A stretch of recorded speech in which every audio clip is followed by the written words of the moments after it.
जैसा कि हमने स्ट्रेस के बारे में बात की थी, स्ट्रेस की इंटरेस्टिंग बात यह है कि जब थ्रेट चला जाता है तो स्ट्रेस के सिम्टम भी धीरे धीरे चले जाते हैं, लेकिन एंजाइटी में ऐसा नहीं है। एंजाइटी है क्या? एंजाइटी इस वरी और स्ट्रेस का कॉम्बिनेशन है। इसका मतलब दिमाग तो हमारा ओवर थिंकिंग कर रहा है और बॉडी हमारी कंसिस्टेंट रिस्पॉन्स दे रही है, मतलब हमारी धड़कनें भी बढ़ी हुई हैं, हमें बेचैनी भी हो रही है, हमें नींद भी नहीं आती, हमारे मसल्स भी स्टिफ हैं और हम कॉन्स्टेंटली इसमें रहते हैं लंबे समय तक। इवेंचुअली क्या होता है कि जब वो सिचुएशन, जो टफ सिचुएशन है, वो चली जाती है, उसके बाद भी एंजाइटी के सिम्टम्स परसिस्ट करते हैं।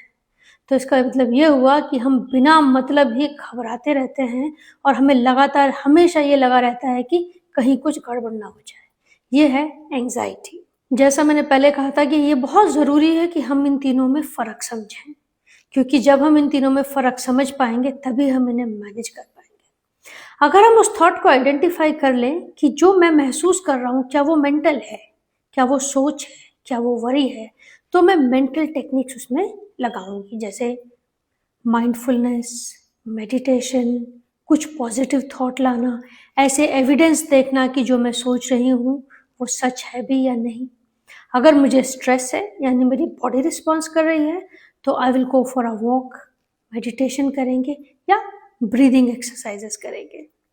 अगर हम आइडेंटिफाई कर पाते हैं कि मैं मेंटली भी इसे महसूस कर रही हूँ और मेरे फिजिकली सिम्टम्स भी आ रहे हैं, तो mindful breathing, grounding techniques, meditation, ये सारी टेक्निक्स हम इस्तेमाल करके इसको मैनेज कर सकते हैं। So as we are closing this segment, so it's very important to understand कि मुझे स्ट्रेस है या वरी है या एंजाइटी है।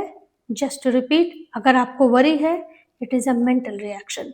अगर आपको स्ट्रेस है, it is a physical body reaction. और अगर आपको एंजाइटी है, it is the combination of the two, and you have now few techniques which you can use anytime, anywhere. Thank you very much.